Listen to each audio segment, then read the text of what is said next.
Donc, d'une part, on importe des travailleurs étrangers. D'autre part,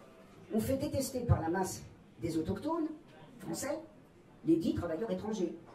Parce qu'on a une presse qui vient dire que ces travailleurs étrangers viennent manger le pain des Français,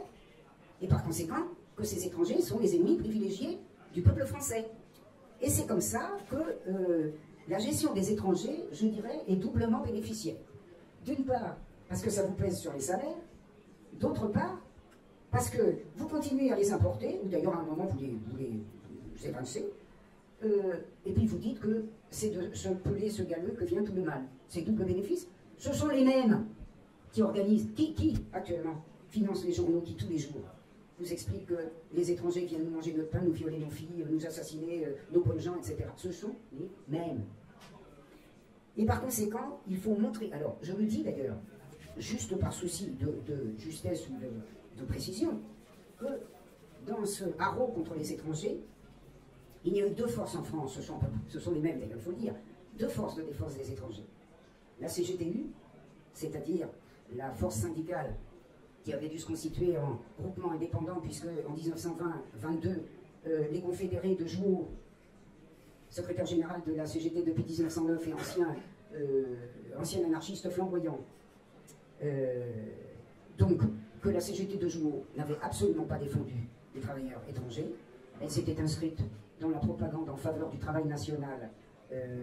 qu'avait financé le patronat français. Et c'est ainsi d'ailleurs que la CGT de Jouot avait fait échouer une grève à l'Escarpelle en 1934, une grève des mineurs polonais soutenue par la seule CGTU et dont l'échec avait compté beaucoup dans le Nord pour combattre la combativité. Le Parti communiste, qui avait été le seul en 1932, pardon, en novembre 1931, à voter contre une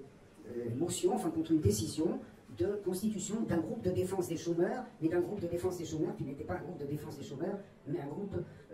comme tant d'autres, permettant d'attaquer la main-d'œuvre étrangère. Alors j'ai dit tout à l'heure qu'on avait recruté de la main-d'œuvre étrangère. Il faut savoir qu'un des fondateurs de la Synarchie,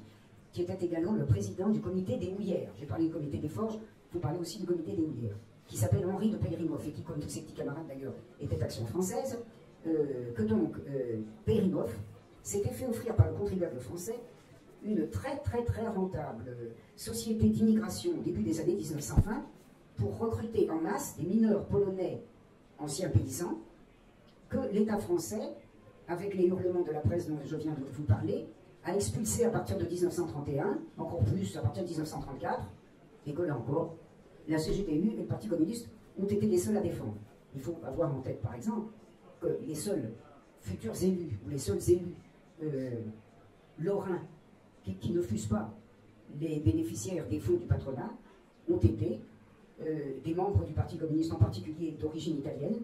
qui étaient venus eux aussi augmenter les effectifs de sidérurgistes dans la Moselle des Vindelles.